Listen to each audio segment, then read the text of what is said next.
Mathieu, quand tu es prêt, tu lèves la main et je te laisse le micro, Inch'Allah. Tu te présentes.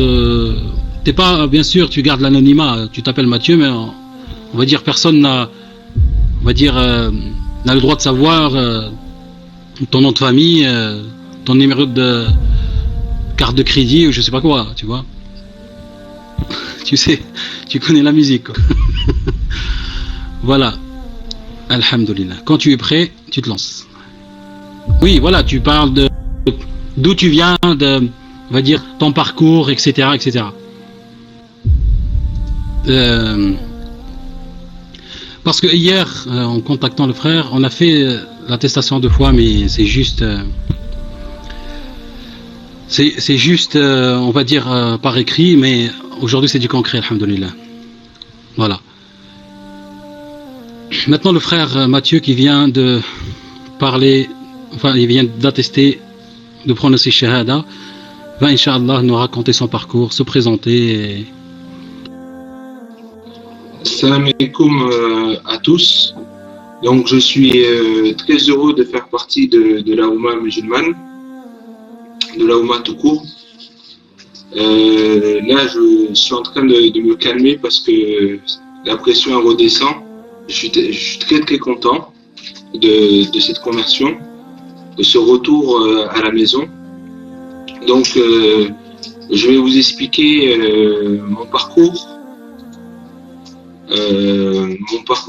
en général. Donc, comme l'a expliqué, le frère Boys Billy, je suis un ancien chrétien, un ancien crétin, on va dire, pour l'humour. Donc, je suis né dans une famille tradition chrétienne, hein, ma mère est catholique, etc. Donc j'ai fait le parcours catholique standard. Je suis allé jusqu'à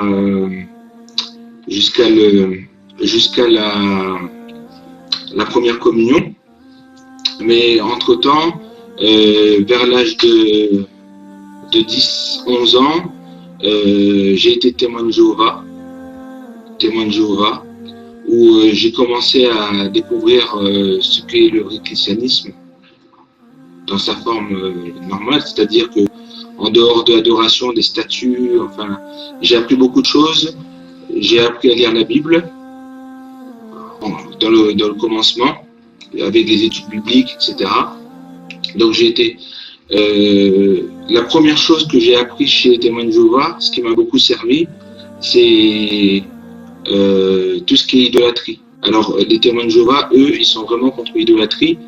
Donc, à chaque fois que je voyais une statue, que je voyais une croix, tout ça, ben, j'étais en combat permanent contre l'idolâtrie. Ensuite, voilà, je me suis fondu dans le monde pendant plusieurs années. Pendant plusieurs années, j'étais un chrétien standard, sans plus. Je sais pas. Après, je suis retourné dans le catholicisme, où là, j'ai fait ma première communion, etc., etc. Bon, ben, à chaque fois que je voyais une statue, de toute façon, c'était pas, voilà, je m'agenouillais pas devant, je disais aux gens de pas s'agenouiller devant, enfin bref, j'essayais de faire mon mieux. Jusqu'à, en fait, je suis devenu chrétien évangélique. En fait, c'est une femme, une amie à moi, qui m'avait invité dans son église évangélique. J'y suis allé, c'était en octobre 2011. J'ai reçu le baptême évangélique au nom des trois, hein, le Père, le Fils, Saint-Esprit, bref, même, enfin, je vous le dirai plus tard ce qu'il en est. J'ai été baptisé au mois de mars 2012. Et bon, ben, ce qu'il faut savoir, ce qui est assez intéressant, c'est qu'avant que je me fasse baptiser évangélique, j'étais en pourparlers, en discussion avec deux frères musulmans qui étaient d'une gentillesse et d'une patience. Vraiment, il n'y avait rien à dire. Malheureusement, je les ai perdus de vue. Peut-être que je les retrouverai, Inch'Allah. Et ils ont posé en moi les bases. C'est-à-dire que, voilà, ils ont débattu avec moi. Mais bon, ce qui était le plus gênant, c'était la Trinité. Voilà, le Père divisé en trois, enfin, etc. Le Père, le Fils, le Saint-Esprit, tout ça, ça me dérangeait. Et bon, j'avais à l'époque, on va dire que bon, il faut dire que dans le monde extérieur, l'islam, il y a toujours on dit au sujet de l'islam, au sujet des musulmans, etc. Donc je n'osais pas sauter le pas. Mais on va dire que j'étais à 2 pas de le faire. J'étais à 2 pas de me convertir, mais je ne me suis pas converti parce que voilà, il y avait certaines questions. Et il y avait certaines questions que je me posais. Et pour la petite anecdote, j'étais très troublé. Et je me rappelle, je suis rentré dans ma chambre et je me suis mis à pleurer, à douter. J'ai demandé au Créateur de me montrer la vérité. Parce que les arguments que les musulmans, les frères de l'époque, m'ont avancé étaient très forts, étaient très forts, étaient véridiques, parce que c'est la vérité. Donc finalement, sur Internet, j'ai rencontré un homme qui est sorti du christianisme, qui est devenu, alors là, c'est un peu bizarre, si vous voulez, je voulais retrouver ce que j'avais appris avec les frères musulmans, une partie de ce que j'avais appris dans le christianisme. Et là, j'ai commencé à voir le christianisme autrement.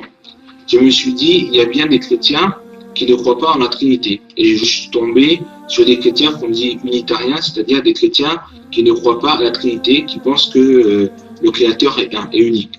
En fait, sans se rendre compte, ils croient en Allah, mais ils sont toujours rattachés au paganisme du christianisme. Voilà. Donc, j'ai rencontré un homme sur Internet à travers son blog et sur Facebook.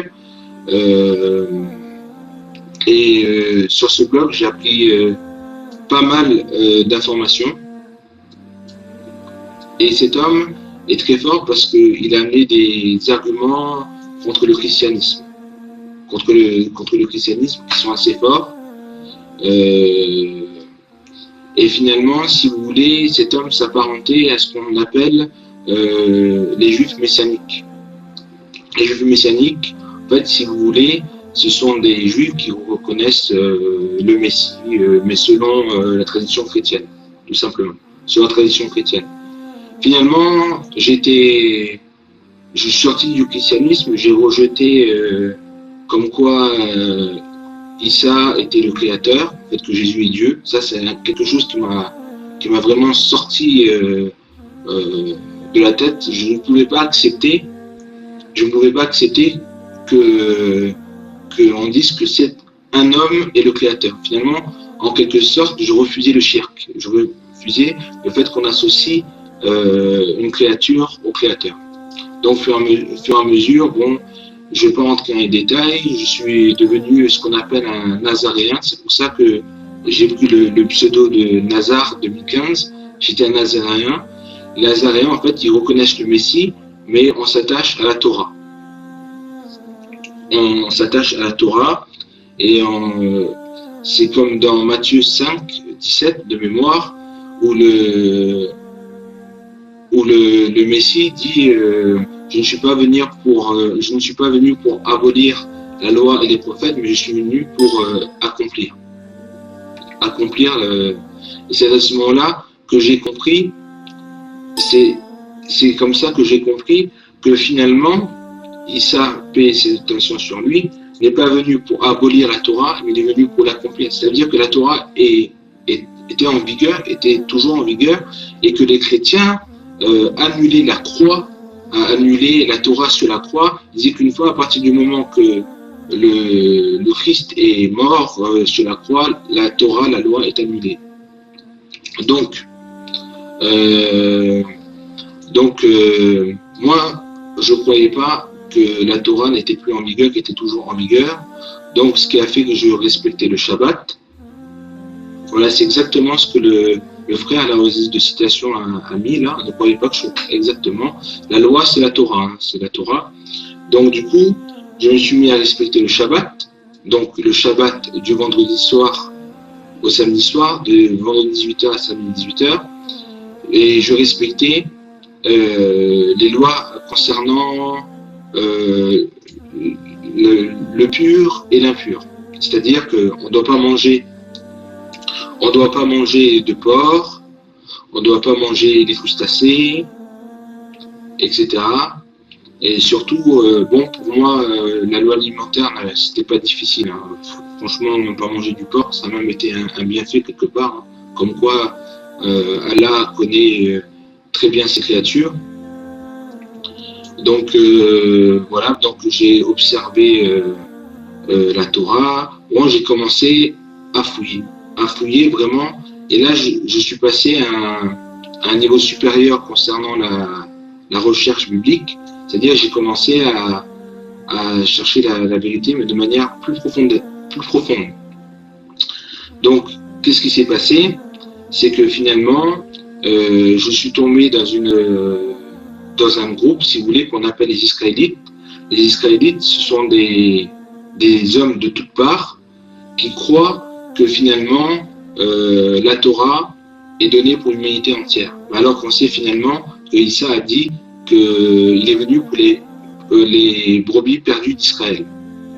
Donc, après, il y a un chapitre que, si vous voulez, il y a un fameux Paul. Bon, le Paul, alors lui, le Paul, je vais vous raconter plus tard. Donc, dans Romains chapitre 11, il est dit que le Messie est si vous voulez, la structure principale de l'olivier, de l'arbre, et que quiconque croit au Messie est rattaché à Israël. Si vous voulez, dans cette pensée-là, quiconque croit au Messie, en Issa, nous on l'appelait Yeshua, son vrai nom en hébreu, même Ahmed Didat l'avait découvert, c'est que le nom en hébreu du Messie, c'est Yeshua, qui veut dire créateur sauve. Donc, si vous lisez Romains 11, vous allez un peu comprendre il faut lire vraiment Romains chapitre 11, vraiment en entier, pour comprendre la pensée de ce qu'est un Israélite en Yeshua. Voilà. Donc, j'ai commencé comme je vous l'ai dit tout à l'heure, je suis quand même allé au bout de mes recherches. Et si vous voulez, je me suis aperçu que les livres que nous disposons, les traductions, parce que comme vous êtes au courant, il y a plusieurs versions de Bible, selon les protestants, selon les catholiques, selon les témoins de Jéhovah, chacun a sa propre traduction. Et je me suis rendu compte que la première falsification, elle passe par la traduction. C'est-à-dire que les traducteurs sont les premiers responsables de la falsification des textes. C'est-à-dire que selon la doctrine, selon l'école dont ils font partie, ils vont détourner les versets pour faire croire à leur doctrine. Si vous voulez, on peut, par exemple, on a souvent parlé dans les vidéos du frère Boyce Billy, etc. 1 Jean 5,7, 1 Jean chapitre 5, verset 7, on voit qu'à un moment, il y a un verset en faveur de la Trinité, et un autre, on se remarque qu'il n'y a pas la Trinité. Donc voilà. Et donc bon, je vais essayer d'être assez bref, parce qu'il y a tellement de choses à dire. Il y a tellement de choses à dire sur ce que j'ai découvert. Ensuite, si vous voulez, il y a eu donc j'ai découvert que la Bible était falsifiée, que le Nouveau Testament, tout ça a été falsifié, et j'ai pensé en arrière les longues discussions que j'ai eues avec les frères musulmans, etc. Et je me suis dit, bon ben, je vais commencer à lire le Coran. Mais avant d'arriver à ce stade-là, il faut savoir que l'homme que je suivais, le fameux homme là, dont là il y a le frère Incognito qui en a parlé, cet homme-là est un gourou, voilà, tout simplement. C'est-à-dire que cette personne-là, si vous ne pensez pas comme lui il pense, vous êtes Satan, vous êtes adversaire. Donc je me suis dit, j'avais peur d'aller plus loin. J'avais peur d'aller plus loin dans mes recherches. J'étais emprisonné, si vous voulez, par cet homme, spirituellement parlant. Et dernièrement, malheureusement, cet homme a fait une trahison. En fait, vous savez, les gourous sont un comportement assez spécial. C'est-à-dire, si vous êtes pas avec eux, vous êtes contre eux. Voilà, c'est vraiment. Donc, voilà. Donc, on s'est séparés. On s'est séparés de cet homme parce que quand je parle de moi, je n'oublie pas ma femme qui est à côté de moi. On est vraiment été dans le même mouvement. C'est-à-dire que tout ce que moi j'apprenais avec cet homme, je le répétais à ma femme et on était d'accord avec ce que je découvrais. Donc, dernièrement, il y a quelques mois de cela, malheureusement, en mois de septembre, mon beau-fils, Sofiane, qui est mort tragiquement. Il avait 23 ans. Et de cet événement tragique, de cet événement tragique, il y a eu c'était comme une bombe atomique. C'est une bombe atomique qui a tout déclenché.